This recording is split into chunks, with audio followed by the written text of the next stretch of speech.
Kita ke nikel Konawe yang disedot hartanya oleh negara Tiongkok, yang semua ini dibuka jalan besar-besaran oleh pejabat yang ternyata ngakali pemimpin tertinggi. Hal ini sesungguhnya melanggar pasal 33 Undang-Undang Dasar. Sesungguhnya hal ini kita harus ingatkan. Kita ingatkan pelajaran bernegara agar generasi New Mind faham bernegara, terutama calon pejabatnya nanti. Jangan terlalu berpolitik cara menjalankan negaranya seperti dalam 20 tahun terakhir. Dalam bernegara ada 7 panji yang harus seimbang diurusinya. 7 pilar tersebut adalah ideologi, politik, ekonomi, sosial, budaya, pertahanan, dan keamanan. Saat ini 80% adalah politik, sisanya ekonomi, sisanya lupa. Kalau boleh dipentingkan, maka sesungguhnya pertahananlah yang harus nomor 1, karena melindungi hajat hidup dan tumpah darah Indonesia itu di departemen ini, di Departemen Pertahanan. Ini kalau Menhannya dan pemimpin tertinggi mengerti bernegara ala negara superpower, maka inilah harusnya yang dikedepankan. Sayang yang sekarang belum menunjukkan hal itu. Pandemi ini masalah kesehatan, iya benar, tapi kalau melumpuhkan ekonomi dan membuat negara lain menyerang kita dengan berita-berita mengerikan tentang COVID di Indonesia,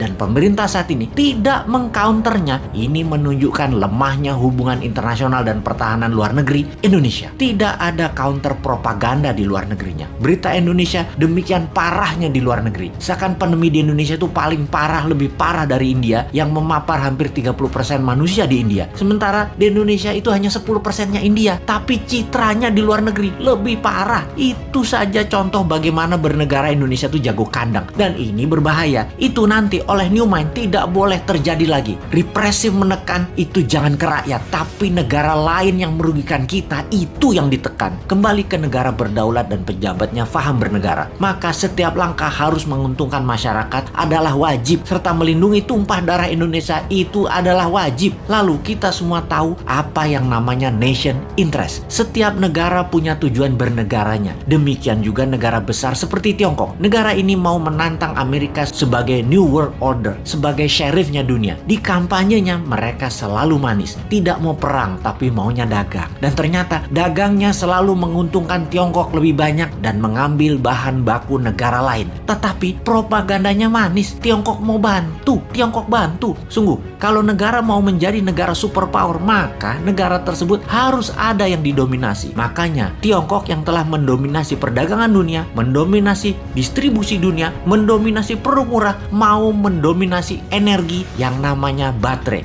Untuk mendominasi baterai, mereka perlu nikel. Untuk itu, nikel terbesar di dunia hanya ada di Indonesia. Mereka mainkanlah. Pokoknya bagaimana caranya bikin semua orang silau, tak melihat niat jahat tadi, yang terlihat nolong pindah gede-gedean tambang nikel dan pabrik smelter, mengambil secepatnya bahan baku Indonesia mumpung masih berkuasa dan dibukakan jalan. Dijanjikannya Indonesia akan punya pabrik baterai, tapi bahan bakunya dihajar habis dulu sampai habis. 3 tahun lagi rasanya cukup buat mereka hajar habis tambang tersebut dan menjadikan Tiongkok punya cadangan selama 20 tahun ke depan untuk jadi raja baterai dunia. 90% keuntungan nikel adalah kalau dijadikan baterai, dan itu strategi Tiongkok. Sementara kita dapat taiknya Tiongkok. Sudah sejak 4 tahun lalu kita berjuang mengingatkan bahayanya tambang nikel di Sulawesi karena tidak menghasilkan keuntungan apapun buat Indonesia, atau kurang menghasilkan keuntungan buat Indonesia. Buktinya kita masih ngutang bernegaranya. Sementara kalau nikel jadi baterai tanpa asing, maka hutang plus tidak ngutang lagi adalah sebuah kepastian. Oh lupa,